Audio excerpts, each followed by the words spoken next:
Welcome to a very special edition of Steppin' Outdoors. Today I'm filming my 11th hunt for the Hunt of a Lifetime organization.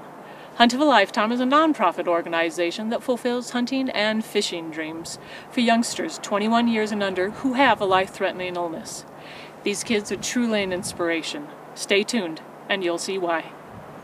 I'm Troy Wilson.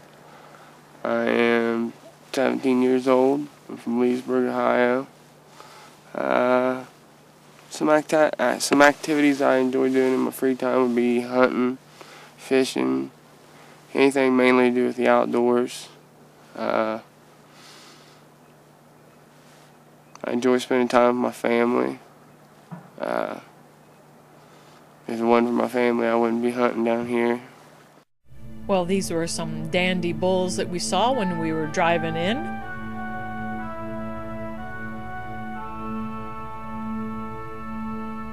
The only bad thing is they were on private property. But it was still neat to see these majestic creatures just running around in the wilds. I think Troy really enjoyed that.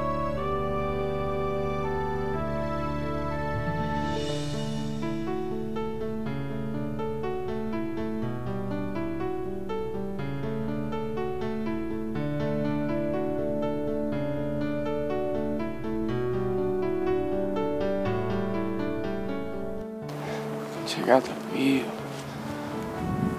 That is amazing. Look at the smile on your face. That's pretty cool. Yeah.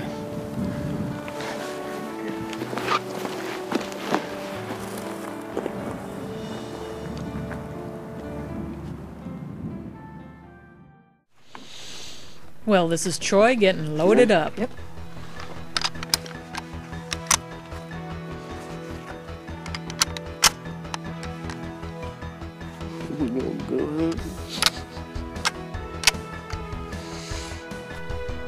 Everett and John had an area that they thought there'd be bulls in there, so we wanted to make sure Troy was ready to go once we entered the area.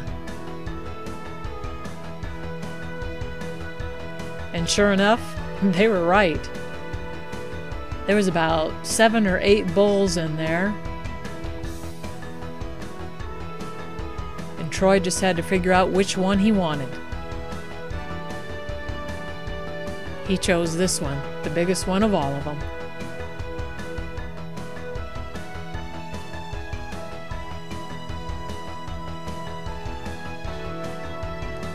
I had a hard time figuring out where the bull was because there were so many bulls, I didn't know which one Troy was going to shoot.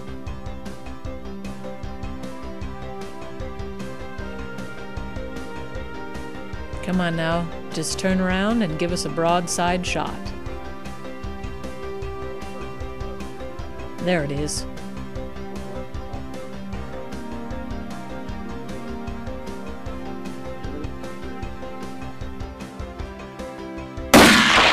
Got him.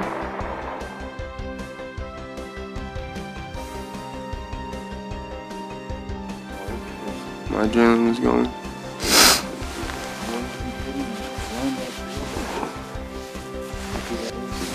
What'd you think? Oh, they were all nice bulls. Good hit? Yeah, it seemed a little high.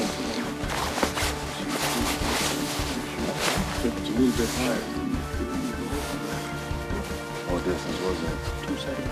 275. 275. I think I called it 250. I think I pulled the trigger. Thanks, guys. Appreciate it. That's a 350 bull. Yeah, those are nice bulls. Thanks for looking.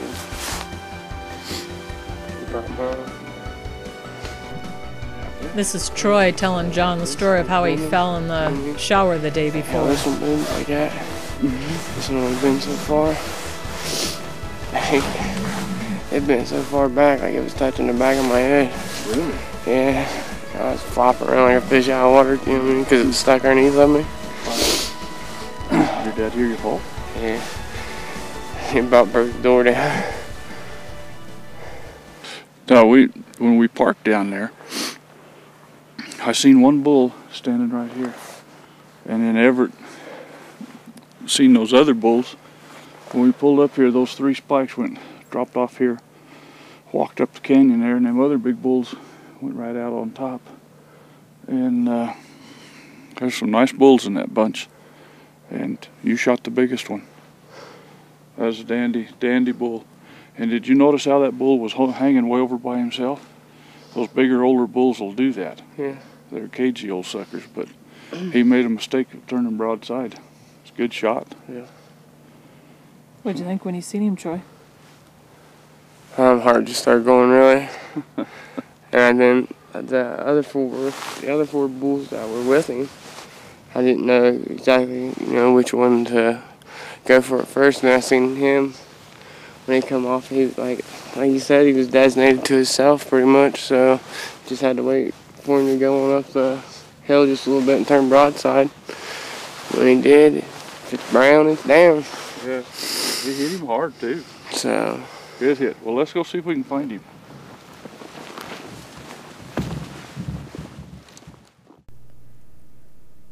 Sadly, we looked for Troy's bull for about 7 hours.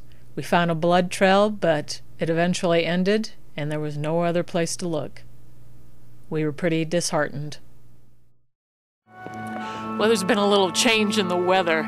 We started out where it was kind of warm on Troy's hunt, and now the storm front came in and brought us a little snow, but that makes tracking the elk a whole lot easier. So let's see if we can find him one. The weather changed, and so did Troy's health.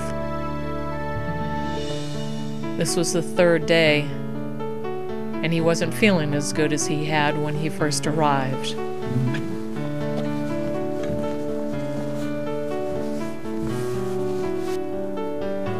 Troy had a harder time going up the mountains, but you wouldn't know it.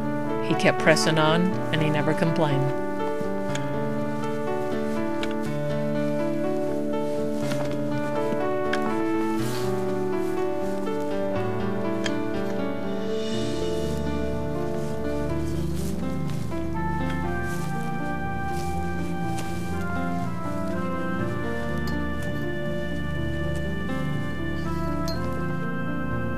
John and Everett kept looking for bulls. They have anything like this in Ohio? No.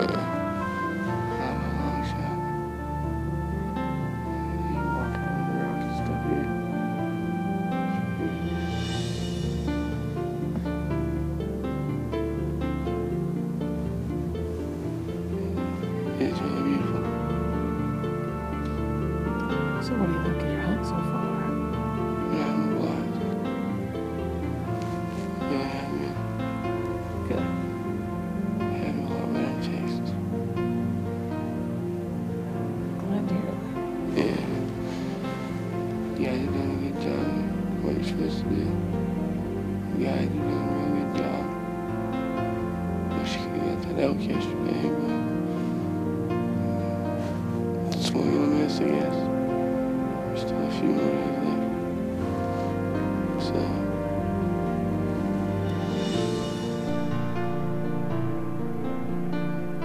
Troy got to see some beautiful country he'd never seen before.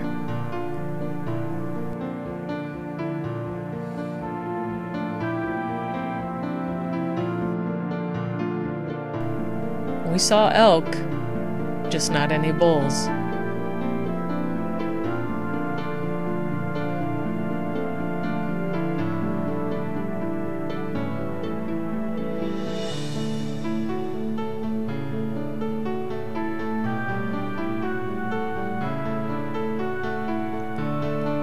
By the 4th day, the snows were still coming, and Troy was feeling worse. So we just drove around looking to see if we could find a bull.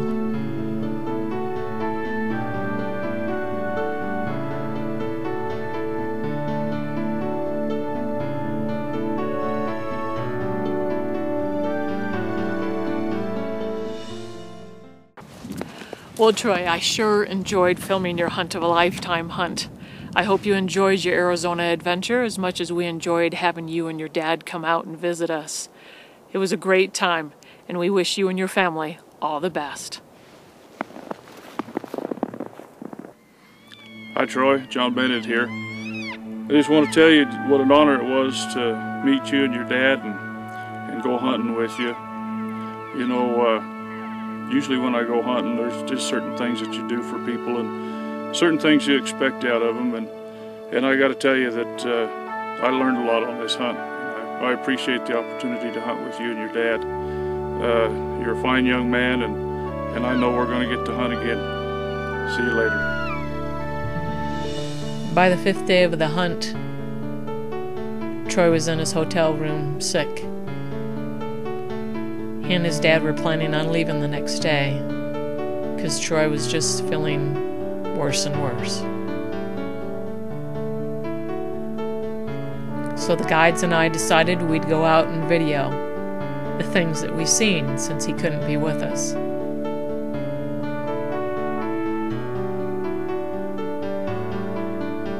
We wanted to share this with him.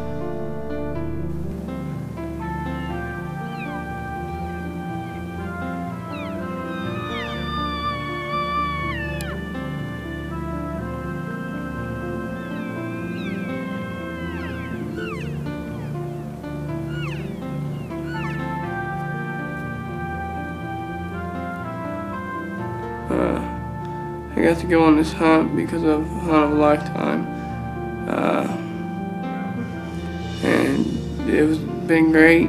I ended up getting sick. I haven't been feeling good for the last probably 3 days. And just, I don't know, it kind of dragged me down. But I guess just got to deal with it. So, but I'd like to thank everybody. Everybody that helped me get this hunt. You know, Hunt of a Lifetime people. Everybody.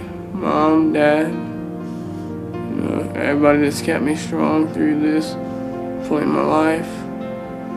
So, it's not something easy to go through. It's not easy at all. It's not easy at all. Right after I filmed Troy talking about his hunt of a lifetime, he and his dad left for Phoenix so they could catch a flight back home to Ohio the next day because Troy was feeling so poorly. Troy and Steve never made the flight back home as Troy ended up in the hospital with pneumonia. His mother flew out from Ohio to be by his side, and 3 days later, Troy passed away in Phoenix.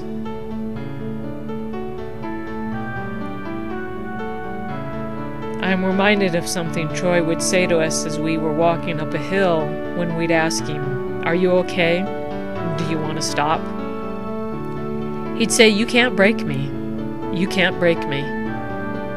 He was right. It was his body that had given out, but his spirit to live never did. His spirit to live never did. I'm on top of the world. Or at least on top of a really big mountain. One or two.